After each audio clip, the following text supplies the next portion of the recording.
بسم الله الرحمن الرحيم، وبه نستعين وعليه نتوكل. عزيزي مربي الأرانب المبتدئ، عزيزي مربي الأرانب اللي بيربي على سطوح، في عشة، في بلكونة، في أوضة، في شقة.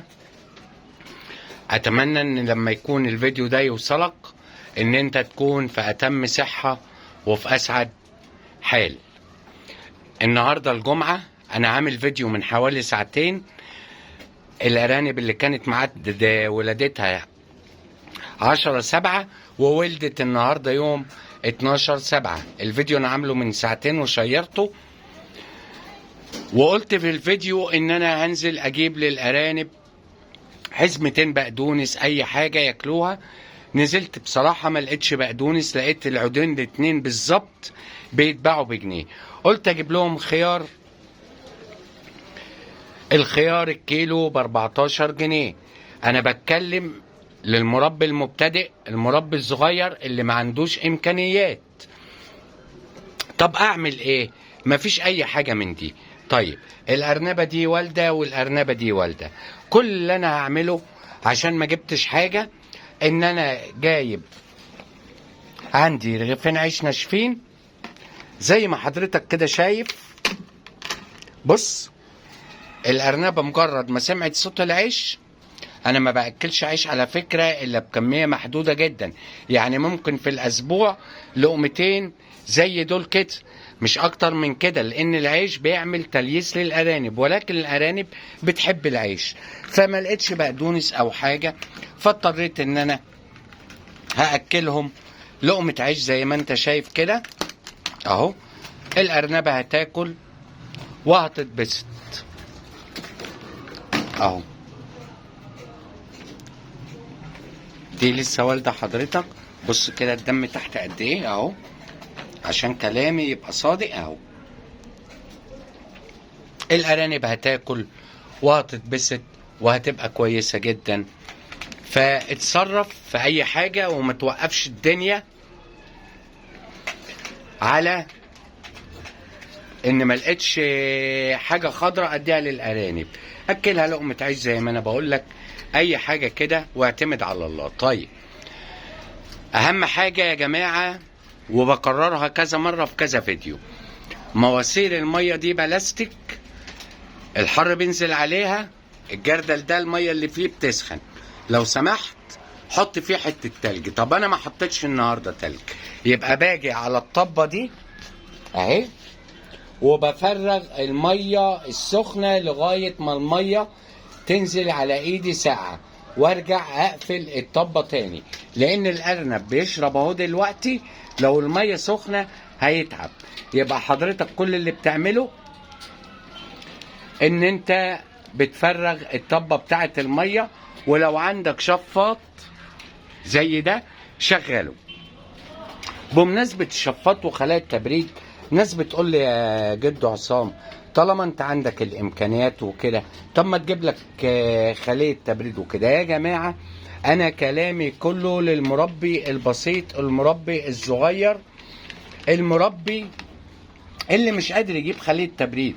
النهاردة خلية التبريد يا جماعة بتعمل 2000 جنيه ووصلة كهرباء وبرميل وغاطس ومش عارف ايه وشغلانة. في ناس ما معاش الكلام ده، واحد مربي في أوضة، واحد مربي في بلكونة، هيركب فيها خلية تبريد ازاي؟ فده سبب الكلام بتاعي، ان على قد امكانياتك اشتغل وما تخافش. اهم حاجة ما تتعاملش مع الارنب بالنهار زي ما انت شايف كده. الارانب كلها هي نايمة، لا تدي حقن ولا تقشر ارانب ولا تعمل اي حاجة. الارنب هو لما الجو بيبدأ يتحسن بيبدأ اهو يشرب مية. قدرت تحط في المية ليمون، كربوناتو، فيتامين سي، حط. ما قدرتش يبقى ده انت امكانياتك على قد كده، واشتغل وما تخافش، وان شاء الله ربنا هيكرمك اخر كرم. ده اللي حبيت اوضحه لك في الفيديو دون. ان في عز الحرارة العالية دي الارانب برضو بتشتغل. طيب واحد هيقول لي الارانب عندي بتموت يا جدو عصام لما بتيجي تولد في الصيف او الكلام ده. يا جماعة انا قلتها قبل كده، مشروع تربية الارانب في رأيي الشخصي بيتوقف على حاجتين اساسيتين: نوع السلالة اللي انت شغال بيها، ونوع العلف اللي انت شغال بيه. انا النهاردة ولا حطيت فيتامين سي في الجردل، ولا حطيت ليمون، ولا حطيت اي حاجة، مجرد ان انا فكيت الطبة ونزلت المية السخنة وخلاص. على كده بحاكي او بخلي ظروفي زي ظروف اي واحد تاني ما عندوش الامكانيات دي. فانا قلت السلالة، بمعنى ان لازم تجيب من حد الارانب بتاعتك تكون شبه الظروف اللي انت هتربي فيها. يعني ما تروحش تجيب من واحد درجة الحرارة عنده في العنبر 20 او 25 وتيجي تحطها لي في درجة حرارة 40. طب ما هي اكيد هتموت. يبقى الحل ايه؟ الحل ان انت تدور على حد يكون الارانب عنده السلالة بتاعته بتستحمل درجة الحرارة العالية، البيئة بتاعتها كده. هو ده مقصود كلامي. دي نمرة واحد. نمرة اتنين، نوع العلف اللي انت بتأكله حضرتك.